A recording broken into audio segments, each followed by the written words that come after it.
Dear students, Capital Structure Theories എന്ന ഭാഗത്ത് അവസാന തിയറിയായ മോഡിഗ്ലാനി ആൻഡ് മില്ലർ അപ്രോച്ച് എന്ന ഭാഗമാണ് ഇന്നത്തെ ക്ലാസ് FM 4.5 നാം മനസ്സിലാക്കാൻ വേണ്ടി പോകുന്നത്.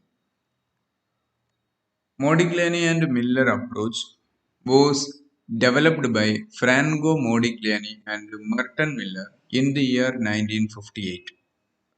Both Modigliani and Miller are Nobel Prize winners in financial economics. As this theory was designed by Modigliani and Miller, it is commonly termed as MM approach. MM approach, capital structure value of ഫേമും തമ്മിലുള്ള relationship വ്യക്തമാക്കുന്ന സമയത്ത് corporate tax നിലവിലില്ല, അതേപോലെ corporate tax നിലനിൽക്കുന്നു എന്നിങ്ങനെയുള്ള രണ്ട് ഭാഗമായിട്ടാണ്, രണ്ട് സിറ്റുവേഷനിലാണ് ക്യാപിറ്റൽ സ്ട്രക്ചർ തിയറി എന്താണ് എന്ന് പറയുന്നത്. If no corporate tax exist, MM approach is very similar to net operating income theory. Corporate tax നിലവിലില്ല എന്ന സിറ്റുവേഷനിലാണെങ്കിൽ MM അപ്രോച്ച് എന്താണ്? നേരത്തെ നമ്മൾ പഠിച്ചിട്ടുള്ള നെറ്റ് ഓപ്പറേറ്റിംഗ് ഇൻകം തിയറി തന്നെയാണ്, യാതൊരു മാറ്റമില്ല. എങ്കിലും കോർപ്പറേറ്റ് ടാക്സ് നിലവിലില്ല, കോർപ്പറേറ്റ് ടാക്സ് നിലവിലുണ്ട് എന്നീ രണ്ട് സിറ്റുവേഷനിൽ MM അപ്രോച്ച് എന്താ പറയുന്നതെന്ന് നമുക്കൊന്ന് നോക്കാം. In the absence of corporate tax, corporate tax നിലവിലില്ല, corporate tax ന്റെ അഭാവത്തിൽ MM approach states that the cost of capital is not affected by changes in the capital structure. Cost of capital is not affected by the changes in the capital structure. Capital structure ൽ ഉണ്ടാകുന്ന change ഒന്നും തന്നെ cost of ക്യാപിറ്റലിനെ ബാധിക്കുന്നില്ല. In other words, debt equity mix is irrelevant in the determination of total value of firm. ഫേമിന്റെ total വാല്യൂവിന് യാതൊരു തരത്തിലും capital സ്ട്രക്ചറിലുള്ള ചേഞ്ച് ബാധിക്കുന്നില്ല. ക്യാപിറ്റൽ സ്ട്രക്ചർ എന്ന് പറയുന്നത് ഇറലവന്റ് ആണ്, യാതൊരു റെലവൻസും അതിനില്ല. കോസ്റ്റ് ഓഫ് ക്യാപിറ്റൽ തീരുമാനിക്കുന്നതിലോ ഫേമിന്റെ വാല്യൂ, കമ്പനിയുടെ ടോട്ടൽ വാല്യൂ നിർണ്ണയിക്കുന്നതിലോ അതിൽ യാതൊരു റെലവൻസും ഇല്ല എന്നാണ് തിയറി പറയുന്നത്. The theory states that though debt is cheaper than equity, the increased use of debt will increase the financial risk of equity shareholders and thus cost of equity will be increased. എന്താ theory പറയുന്നത്? Cost of debt cost of ഇക്വിറ്റിയേക്കാളും ചീപ്പറാണ്, വളരെ കുറവായതുകൊണ്ട് തന്നെ എന്ത് ചെയ്യാൻ സാധ്യതയുണ്ട്? ഡെറ്റ് ഫണ്ട് ക്യാപിറ്റൽ സ്ട്രക്ചറിൽ വർദ്ധിപ്പിക്കാൻ പ്രേരണയാകും. അങ്ങനെ കോസ്റ്റ് ഓഫ് ഡെറ്റ് കുറഞ്ഞതുകൊണ്ട് ഡെറ്റ് ഫണ്ട് ക്യാപിറ്റൽ സ്ട്രക്ചറിൽ നമ്മൾ വർദ്ധിപ്പിക്കുന്ന സമയത്ത് സ്വാഭാവികമായിട്ടും ആ ഡെറ്റിന് കൃത്യമായും ലാഭമുണ്ടായാലും ഇല്ലെങ്കിലും ഇൻട്രസ്റ്റ് കൊടുക്കേണ്ടി വരുന്ന ഒരു ലയബിലിറ്റി അവിടെയുണ്ട്. അങ്ങനെ ഇക്വിറ്റി ഷെയർ ഹോൾഡേഴ്സിന്റെ ഫിനാൻഷ്യൽ റിസ്ക് വർദ്ധിക്കുന്നു. ഇക്വിറ്റി ഷെയർ ഹോൾഡേഴ്സിന്റെ ഫിനാൻഷ്യൽ റിസ്ക് വർദ്ധിക്കുന്ന സമയത്ത് അവർ എക്സ്പെക്ട് ചെയ്യുന്ന ഡിവിഡൻഡ്, അവർ എക്സ്പെക്ട് ചെയ്യുന്ന റേറ്റ് ഓഫ് റിട്ടേൺ കൂടാനിടയുണ്ട്. ഓക്കെ, അതുകൊണ്ട് തന്നെ നമുക്ക് ഡെറ്റ് കോസ്റ്റ് കുറവാണ്, അതുകൊണ്ട് ഡെറ്റ് ഡിബഞ്ചർ പുറപ്പെടുവിച്ച് ഫണ്ട് റൈസ് ചെയ്യാം.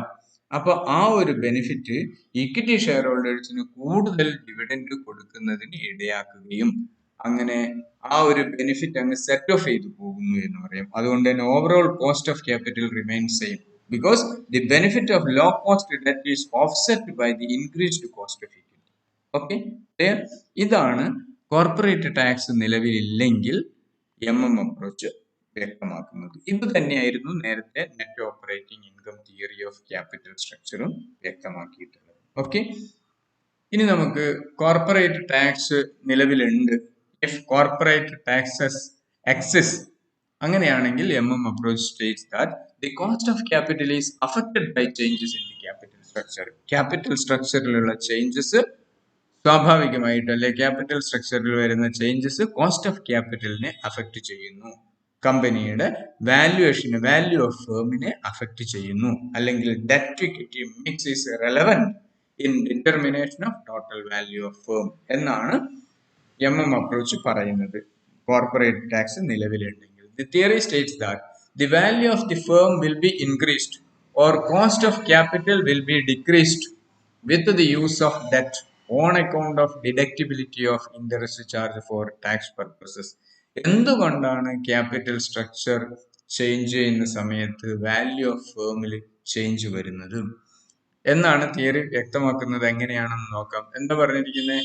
ഡെറ്റ് കോസ്റ്റ് കുറഞ്ഞത് കൊണ്ട് നമ്മൾ ഡെറ്റ് പരമാവധിയാക്കുന്ന സമയത്ത്, ഡെറ്റ് ഫണ്ട് നമ്മൾ വർദ്ധിപ്പിക്കുന്ന സമയത്ത് അത് കമ്പനിയുടെ വാല്യൂ, കോസ്റ്റ് ഓഫ് ക്യാപിറ്റൽ കുറയ്ക്കാനും വാല്യൂ ഓഫ് ഫേം വർദ്ധിപ്പിക്കാനും സഹായിക്കും. എന്തുകൊണ്ടത് വർദ്ധിക്കുന്നു? വാല്യൂ ഓഫ് ഫേം വർദ്ധിക്കുന്നു. നമ്മൾ ഡെറ്റിന് മീതെ കൊടുക്കേണ്ടി വരുന്ന ഇൻട്രസ്റ്റ് ഉണ്ടല്ലോ, ആ ഇൻട്രസ്റ്റ് നമുക്ക് ഡിഡക്റ്റ് ചെയ്യാൻ പറ്റും. ടാക്സ് പർപ്പസിന് വേണ്ടിയിട്ട് ഡിഡക്റ്റ് ചെയ്ത് ബാക്കിയുള്ളതിന് മാത്രമേ നമ്മൾ ടാക്സ് അടയ്ക്കേണ്ടതുള്ളൂ കമ്പനി. ആ ഒരു ബെനിഫിറ്റ് ലഭിക്കുന്നു. അതുകൊണ്ടാണ് ഈ ഡെറ്റ് ഫണ്ട് ഉപയോഗിക്കുന്ന സമയത്ത് കോസ്റ്റ് ഓഫ് ക്യാപിറ്റൽ കുറയുകയും അതുപോലെ കമ്പനിയുടെ ടോട്ടൽ വാല്യൂ വർദ്ധിക്കുകയും ചെയ്യുന്നു എന്നതിന് പിന്നിലുള്ള ഒരു പ്രധാന കാര്യം, വസ്തുത. Thus, optimal capital structure can be achieved by maximizing debt in the equity of the firm. Capital structure-ൽ ഡെറ്റ് കോമ്പോണന്റ് വർദ്ധിപ്പിച്ചുകൊണ്ടുള്ള ഒരു ഓപ്റ്റിമൽ ക്യാപിറ്റൽ സ്ട്രക്ചർ നമുക്ക് ഫിക്സ് ചെയ്യാൻ, നിർണ്ണയിക്കാൻ, തീരുമാനിക്കാൻ സാധിക്കുമെന്നാണ് കോർപ്പറേറ്റ് ടാക്സ് നിലവിലുണ്ട് എന്ന സിറ്റുവേഷനിൽ അപ്രോച്ച് പറയുന്നത്. ഇനി നമുക്ക് എങ്ങനെയാണ് അപ്രോച്ച് പ്രകാരം ഈ വാല്യൂ ഓഫ് ഫേം കണ്ടുപിടിക്കുന്നത് നോക്കാം.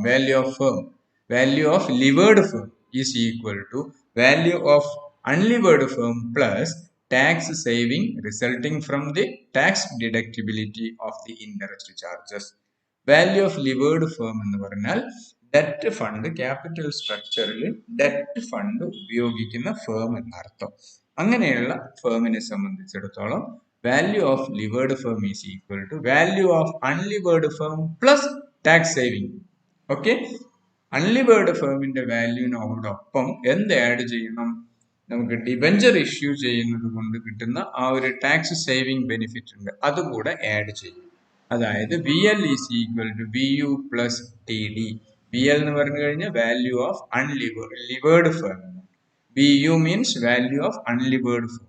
T എന്ന് പറഞ്ഞാൽ ടാക്സ് റേറ്റ് ആണ്, D എന്ന് പറഞ്ഞാൽ എമൗണ്ട് ഓഫ് ഡിബഞ്ചർ എമൗണ്ട്. അപ്പോൾ അൺലിവേർഡ് ഫേമിന്റെ വാല്യൂ ഓഫ് ലിവേർഡ് ഫേം എന്ന് പറഞ്ഞു കഴിഞ്ഞാൽ unlevered firm plus tax saving benefit ആണ്. അപ്പോൾ ടാക്സ് സേവിങ് അതിന്റെ ഫോർമുലയാണ് ഇവിടെ കൊടുത്തിരിക്കുന്നത്. VL equal to VU plus TD. അൺലിവേർഡ് ഫേമിന്റെ വാല്യൂ എങ്ങനെയാണ് കണ്ടുപിടിക്കുക? VU is equal to EBIT divided by cost of equity into 1 minus tax rate. T എന്ന് പറഞ്ഞു കഴിഞ്ഞാൽ ഇവിടെ ടാക്സ് റേറ്റ് ആണെന്നാണ് ഉദ്ദേശിക്കുന്നത്. T tax rate. Okay, VU is equal to EBIT divided by cost of capital into 1 minus T. Clear? ഇങ്ങനെയാണ് total value of firm കണ്ടുപിടിക്കുന്നത് approach പ്രകാരം. ഏത് സിറ്റുവേഷനിൽ? In the presence of corporate taxes. Okay, ഇത്രയാണ് capital structure theories എന്ന ഭാഗത്ത് പഠിക്കാനുണ്ട്. നമുക്ക് ക്ലാസ് അവസാനിപ്പിക്കാം. Okay, thank U.